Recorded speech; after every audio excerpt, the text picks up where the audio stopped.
GST211, History and Philosophy of Science, Chapter 4. Uh, because we are six in number taking this particular course, that is GST211, History and Philosophy of Science. And so the chapter being taken by myself, Opalua Oti, is chapter 4. And the title is Chemical and Radiochemical Hazards to Humans and the Environment. Chemicals. Any substance with a clearly defined composition is considered to be a chemical. So chemicals like water, they are found in natural environment, while others like chlorine are manufactured. Then primary chemicals. There are three main classes of chemicals. It's primary. There are three main classes of primary chemicals, and these include elements, compounds, and then mixtures. So let's take them one after the other. Elements. Elements are chemical substances that cannot be further broken down by chemical means, and they contain atoms of one type. They are represented by symbols. Elements cannot be changed by chemical reactions, but new ones are formed via nuclear reactions. Examples of elements include sodium, calcium, you have there, you have sodium, calcium, zinc, and so many others. The atoms that makes up these elements have three subatomic particles, which include protons, which are positively charged, electrons, negatively charged, and neutrons that do not have any charge. There are three types of elements. Metals, which can conduct heat and electricity. For example, sodium, copper, iron. Then there's also non-metals, which cannot conduct heat and electricity. For example, we have chlorine, oxygen, hydrogen, and many others. And thirdly, metalloids. The metalloids have properties of metals and those of non-metals. And examples include boron, germanium, silicon, antimony, and so many others. Presently, there are 118 elements on the periodic table. That's a table that contains the array of elements based on the atomic weight, that's the number of protons, and then valence electrons, that is the outermost shell electrons.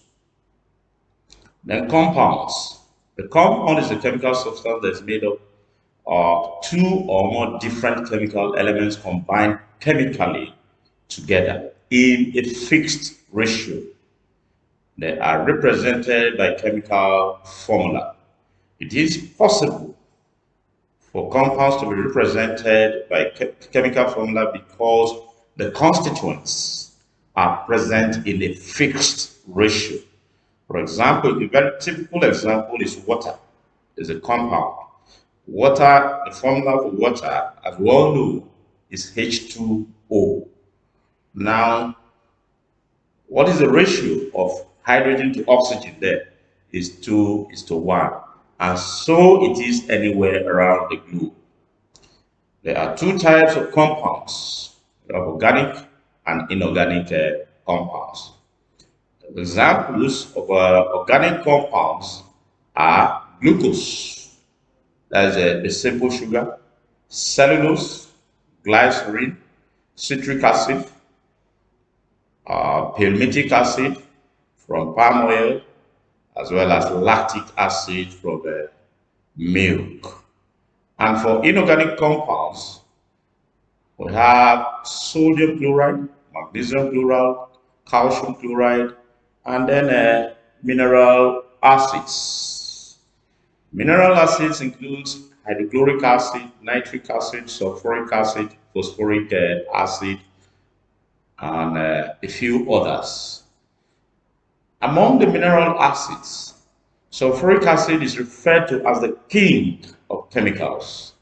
Reason being that it has direct and indirect application in the manufacture of many chemical products like fertilizers, detergents, and as electrolyte in lead acid batteries in automobiles. Mixtures. Mixtures are impure substances made up of two or more chemical elements or compounds which are not chemically combined together. They are not chemically combined together. And since they are not chemically combined together, it means they cannot be represented by either symbols or chemical formulae. Reason being that the constituents are not present in a fixed ratio. Now, for a mixture, the constituents, the mixture in a particular place, the constituent is dependent on the activities in that particular place at a particular period. For instance, air is an example of a mixture. In the air, you have oxygen, you have nitrogen, you have carbon dioxide, you have particulate matter, you have noble gases, and a lot of other things. And the amount of all these constituents is dependent on the activities in that particular area at a given time.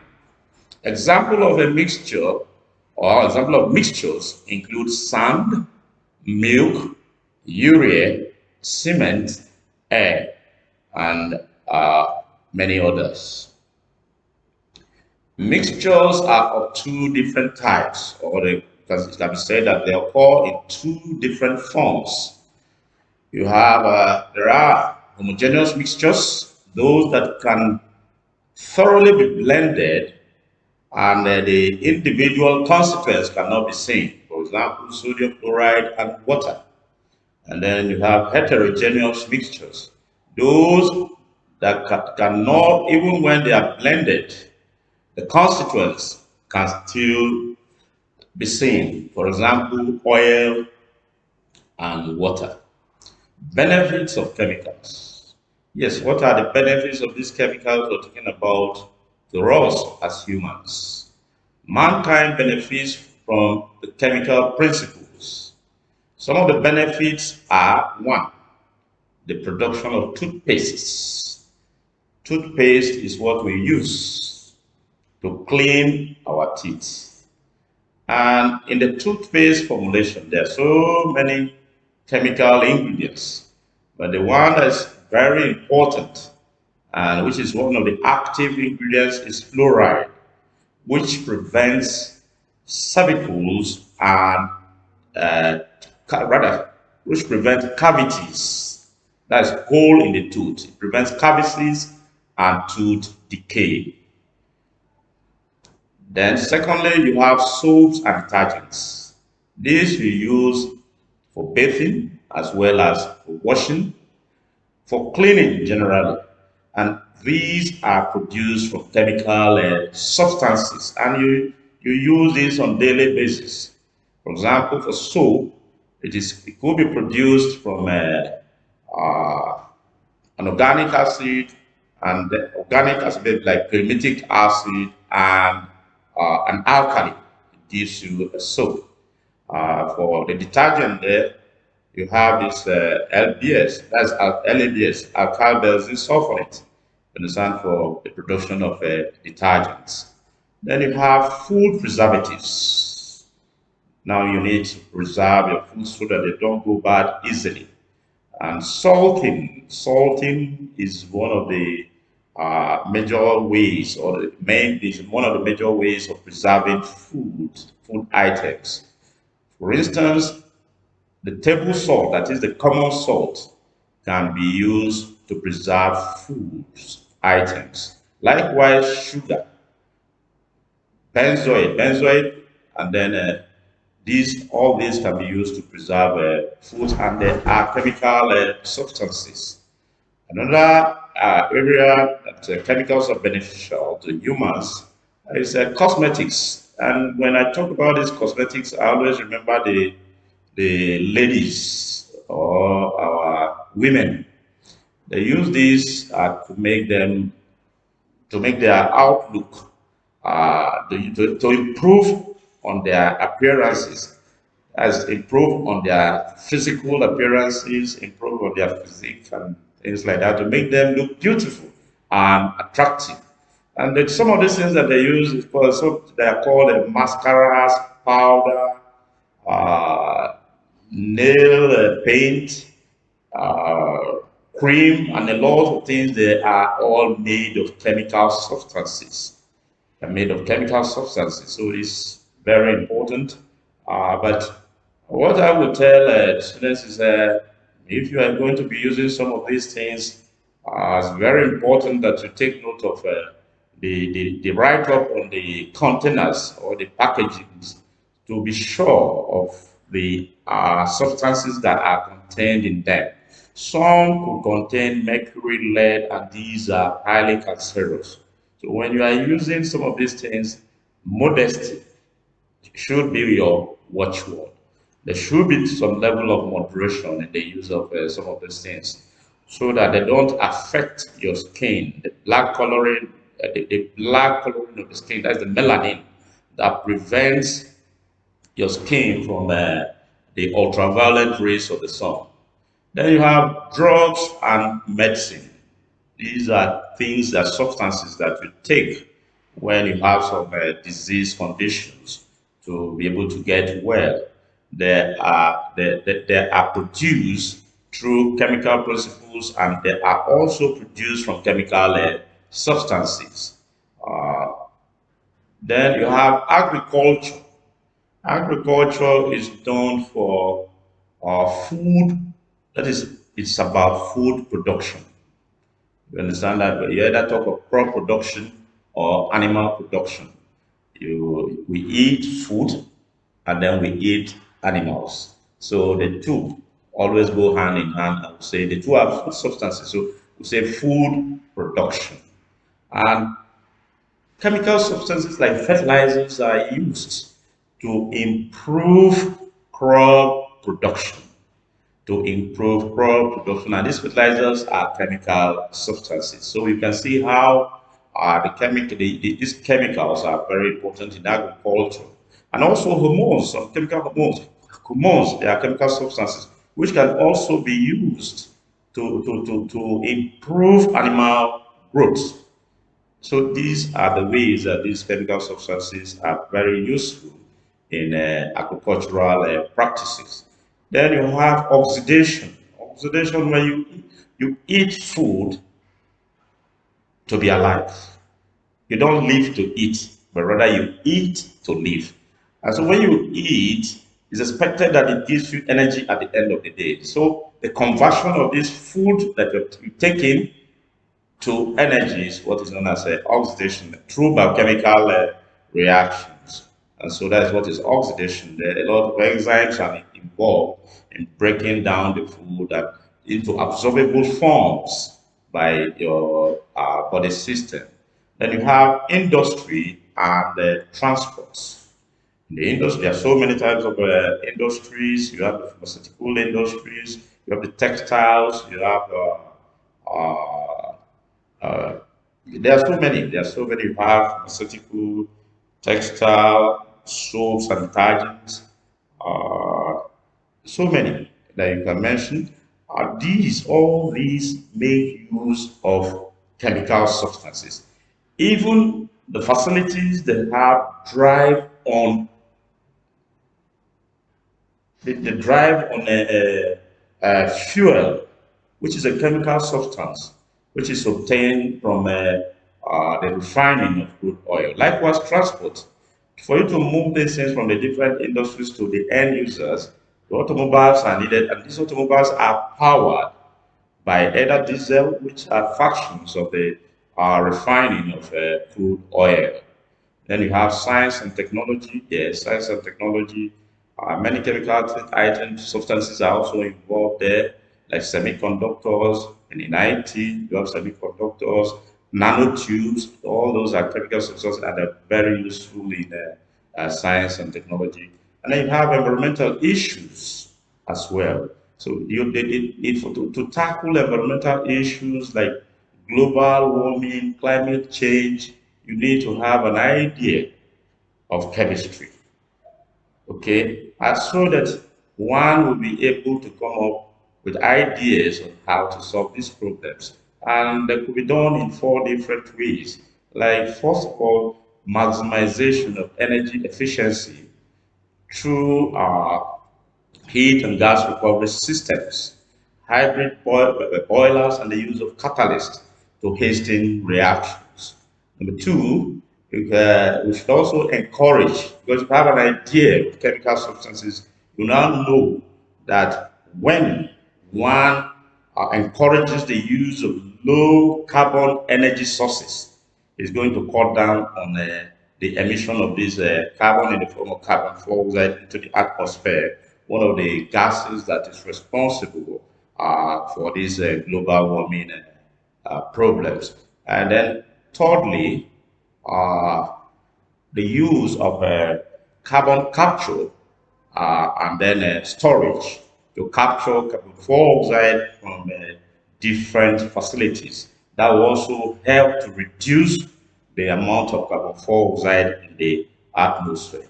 And then, fourthly, uh, it's also the use of alternative means of chemical production must be encouraged, like the use of biomass and then polymer plastic wastes, yes, for chemical manufacturing.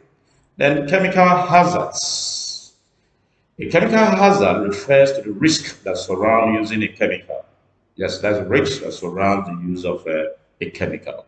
A hazardous chemical can be a solid, liquid, or gas.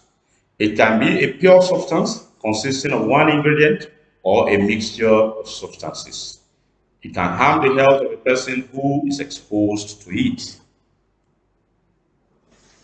There are two types of chemical hazards. There is the health hazard, which has to do with skin irritants, carcinogens, and respiratory sensitizers. And then you have the physicochemical hazard, which has to do with chemical explosions and fire, corrosion, and chemical reactions. These hazards generally result from the substance physical and chemical properties. The harmful effect on a worker's health is from direct contact or exposure to the chemical, usually through inhalation, skin contact, or injection. Classes of chemicals and the hazards. One, you have par and polyfluoroalkyl substances, PFAS, which have these oil, stain, and water repellent properties used in carpets, cleaners, clothing, cookware, cosmetics, food packaging, furnishing. Then another class is antimicrobials, which are substances that prevent the growth of bacteria or helps to kill germs. Then the third class, okay, this is a particular antimicrobials. They are used in personal care and cleaning products, building materials, textiles like garments, and other textiles and high touch surfaces. They contain halogenated aromatic compounds, nanosilver and quaternary ammonium compounds, which are of serious concern. Thirdly, you have a flame retardant, which is another class of these hazardous chemicals.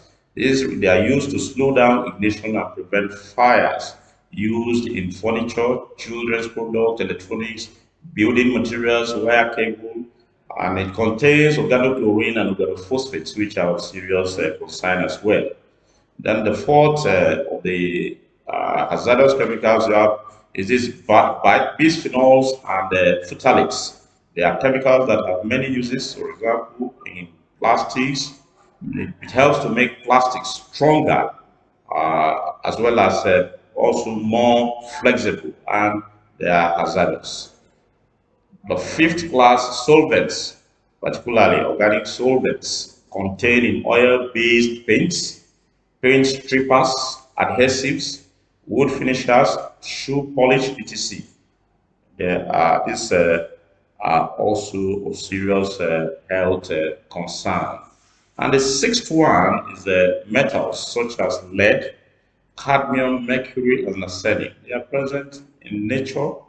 Uh, they're present naturally in the earth's crust, and most times they are also used in blending fertilizers and agrochemicals. And they are non-biodegradable, and they persist for long in the environment.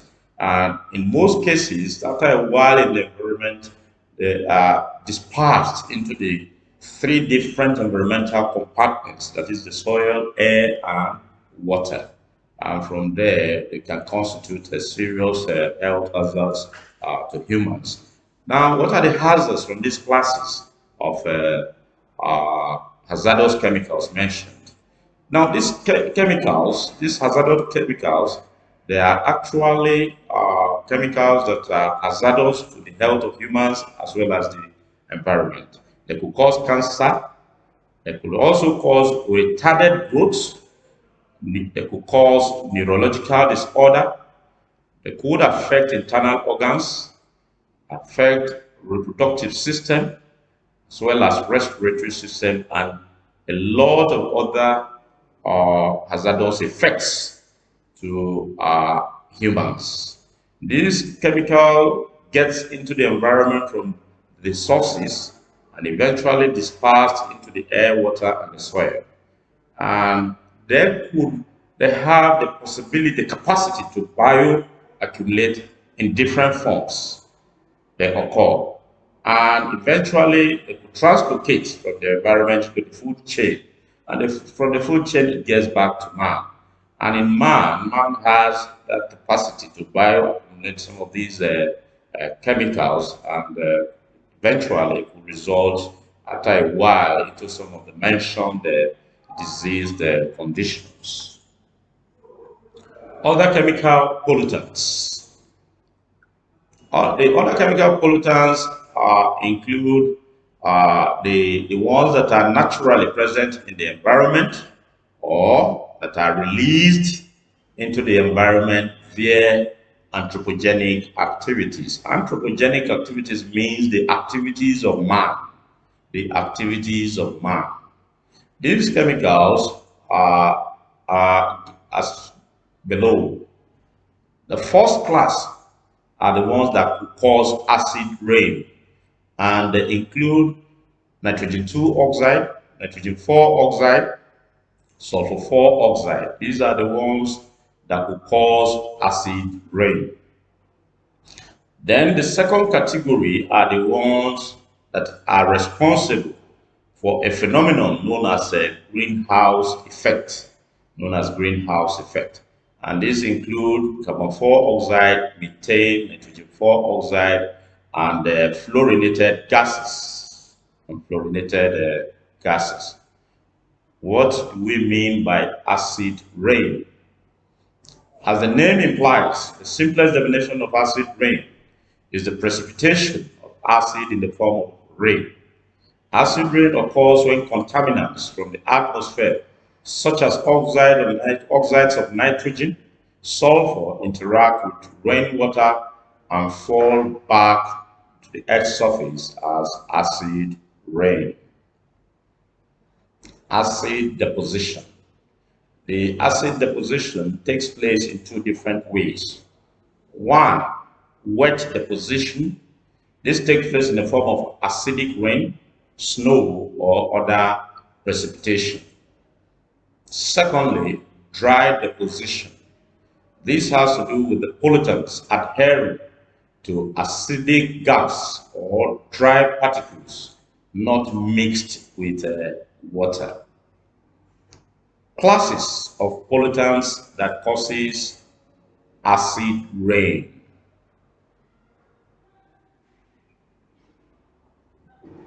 You have One, you have primary pollutants, and then secondly, you have secondary pollutants. So there are two main classes of these pollutants that will cause acid rain. Number one, you have primary pollutants, and the primary pollutants are those that are directly, the gases that are directly emitted from the anthropogenic sources. It could be from factories or from automobiles. And this includes sulfur oxide or sulfur dioxide, nitrogen 4 oxide or nitrogen dioxide, and then nitrogen 2 oxide or nitrogen monoxide. These are the ones that could be emitted directly into the environment from the anthropogenic sources, for instance, from the factories or from automobiles. Then the secondary pollutants, how do they come about? When primary pollutants react with other substances in the atmosphere, particularly with water molecules, different forms of pollutants are produced, and these include sulfurous acid, sulfuric acid, nitric acid. And these are the ones that come down now as a acid rain. Effect of acid rain on humans and the environment. Oxides of sulfur and nitrogen in the atmosphere have effects on heart function, such as heart attack and even death in people with increased heart disease risk. It also affects the lungs, leading to difficulties in breathing in asthma patients. On the environment, it leads to stunted growth of plants, destruction of symbiotic microbes, and other beneficial fungi. It reduces soil fertility by destroying nitrogen fixing bacteria. These are some of the effects of acid rain on humans as well as the environment. We said it reduces soil fertility by destroying nitrogen and fixing bacteria. Yes, there are bacteria that lives in root nodules of plants which are known or have the capacity of fixing atmospheric nitrogen into the soil. And nitrogen improves, the presence of nitrogen in the soil improves or increases the fertility of the soil. Greenhouse effects. What is this greenhouse effect? The greenhouse effect is the mechanism by which solar radiation is absorbed by greenhouse gases, and no or a little of the solar radiation is being reflected back into the space. This keeps the Earth's surface insulated and free from freezing. Greenhouse gases. The gases that causes greenhouse effect includes carbon dioxide, methane, ozone, nitrous oxide, and chlorofluorocarbons. The main sources of these greenhouse gases include factories, cars, deforestation.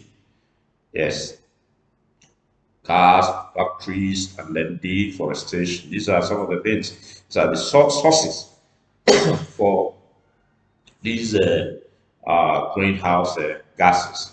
Then causes of greenhouse effect, burning of fossil fuels. Burning of fossil fuels. What are fossil fuels? Fossil fuels include crude oil, coal, and gases. These are fossil fuels. So when you burn them, some of these gases that causes greenhouse effect would definitely be emitted into the environment. Deforestation, yes, in deforestation, for example, deforestation, that's the falling down of trees. Afforestation is the opposite of deforestation. Deforestation has to do with the falling of trees. And you know, when you have these trees around during the day, they take in carbon dioxide and they bring out oxygen because carbon dioxide is needed for photosynthesis. And so they help to reduce the amount of carbon dioxide or carbon dioxide in the atmosphere. But when these trees are cut down, it means that role would have been distorted. Farming. So farming involves a lot of activities that releases these gases into the atmosphere. Also industrial waste and landfills. All these four points: burning of fossil fuels, deforestation, farming, industrial waste, and landfills, they all release or emit these greenhouse gases into the atmosphere, and they lead to what is known as a greenhouse effect. Impact of greenhouse effect. It results to because what happens actually in greenhouse gases, these gases, they prevent the ultraviolet rays of the sun that comes to the earth's surface from going back. And well, we said it helps to prevent the earth's surface from freezing. Well, but as activities of man has increased due to population growth, the amount of these gases in the atmosphere has also increased. And so the amount of heat that they absorb, which are not reflected back, is so enormous. And that is what is causing what is known as global warming. And how do they even do it? They have also helped to deplete the ozone layer, because the ozone layer is supposed to prevent the ultraviolet rays of the sun from getting to the Earth's surface. But these gases also destroys the ozone layer, and they create way for direct rays to get to the Earth's surface. You have smog and air pollution, and then acidification of water bodies. All this that is acidification, because acid rain gets into these different water bodies and then increase the level of acid in the water bodies. And here are some questions for you. You can go through it, but we'll move. So the second part is radiochemicals. Radiochemicals. Radiochemicals are chemicals in which radioactive isotopes replaces atoms. Replaces atoms.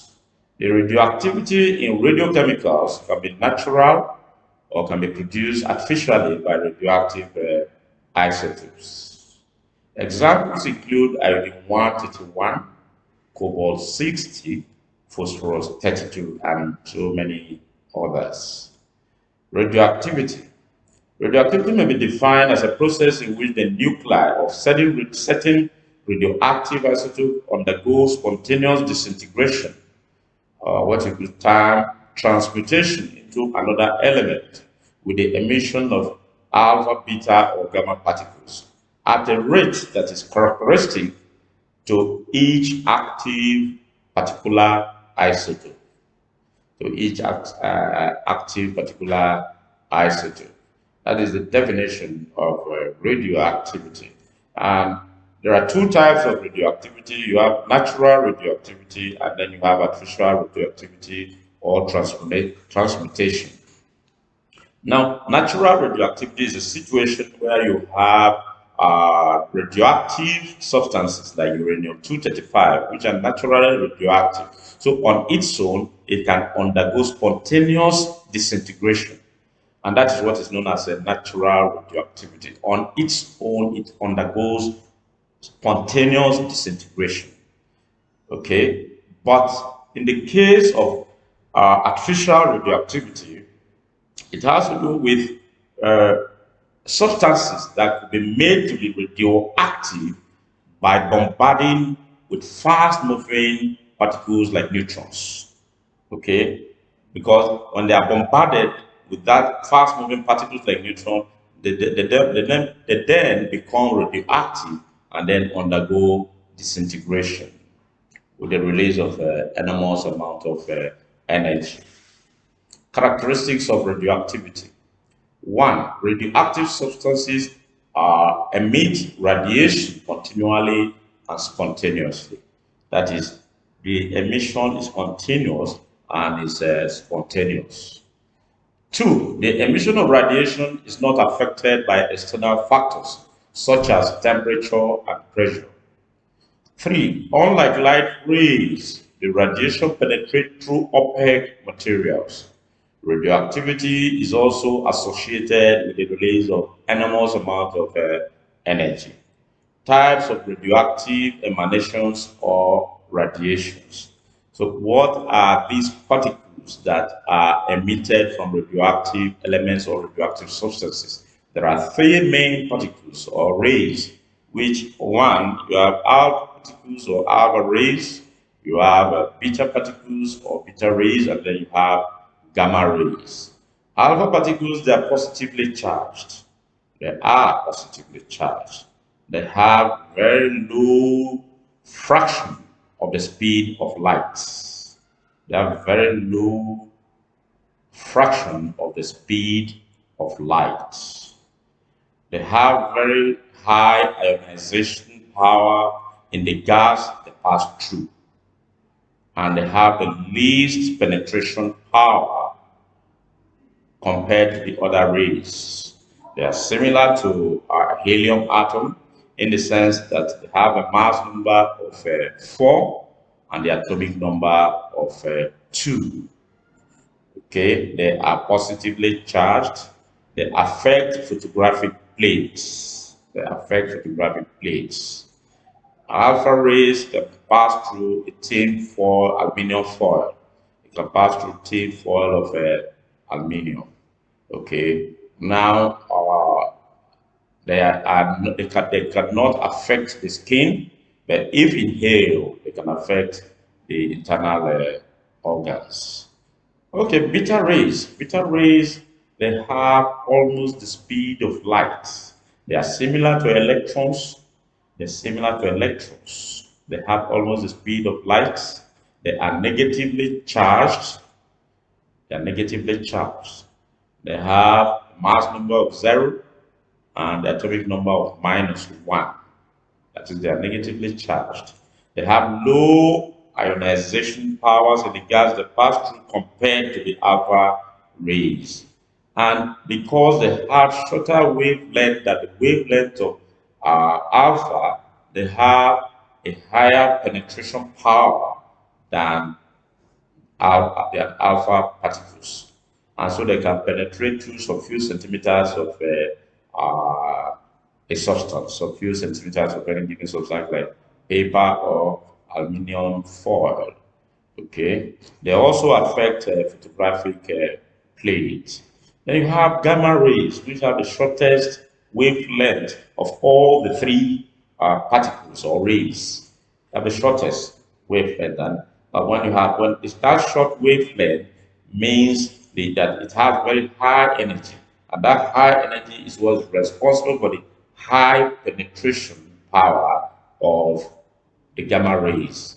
They have very high penetration powers and they have the lowest ionization powers compared to both alpha and beta rays. They also affect the photographic plate. And both beta rays and gamma rays affect both the skin and the internal organs. Applications of radioactive radiations could be used in medicine. We talked about cobalt 60 being used to treat enlargement of the thyroid glands, uh, iron 121 and so on could be used to treat disease of the bone marrow. Cobalt 60 for treating cancer. So these are some of the uses in the medicine. And then also there's this pacemaker that is used to power the heart. People with heart disease condition that need external support. The machine that is used to support them can be powered by the battery that powers the machine now mostly made of radioactive elements, and that battery could last for up to 10 years. So these are some of the uses in the medical field. And then there's sterilization. That's sterilization of medical equipment, surgical equipment to kill germs and prevent major harms to patients. and also packaged food items. Once it is done, they are irradiated with these radioactive emanations to take care of the germs. You also have industrial uses. In the industry, sometimes they're used to, they could be introduced to the line to help detect where there are leakages. Or they could also be used to detect, because of the different penetration powers they have, they could also be used to detect the thickness of sheet materials like paper, aluminum foil, zinc, pipes like PVC pipes. Then it has some uses in agriculture. In agriculture, some of these things could be the radioactive isotopes could be used to irradiate a terrible species of insects. And somehow, when that is done, it renders the male ones sterile, and through that, that particular species could go into extinction. It could also be used to to get to improved varieties that are disease resistant. Yes, in agriculture. Will also be used for carbon dating techniques. That is looking at the level of carbon 12 as well as carbon 14 to detect the age of uh, uh, materials that have stayed for long. Then you have hazards of the radioactive radiations to health. Exposure to radiations could cause changes in cell structure and body chemistry. It could lead to anemia, cancer, leukemia, and genetic mutation. That is, changes in the genetic constitution and even death in severe cases. Then hazards of the radioactive radiations on the environment. When radioactive materials are released into the environment, they have the potential to contaminate the air, water, surfaces, and then soils. From the nuclear power generation, abrupt shutdown will cause enormous amount of heat to be released to the environment, which is destructive to lives of both plants and animals. Yes, where they said that is where they use nuclear power generation. There are like the light water reactor that's used to generate electricity have about five components. You have the fuel rods, the control rods, you have the moderators, and then you have the shielding. The shielding is what protects the environment as well as the operators from the radioactive radiations. And of interest here now is the cooling system. The cooling system. Sometimes the cooling system is water. They use water, and the water could be drawn from surface water bodies, and sometimes it returned hot into the same water body, causing what is known as a thermal pollution, which could lead to serious disaster in the aquatic ecosystem. And sometimes also where it is even a closed system, you understand? When there's an accident and there's abrupt shutdown, this is going to be released into the environment. A lot of heat, enormous amount of it will be discharged into the environment, and it is highly disastrous. So thank you for listening.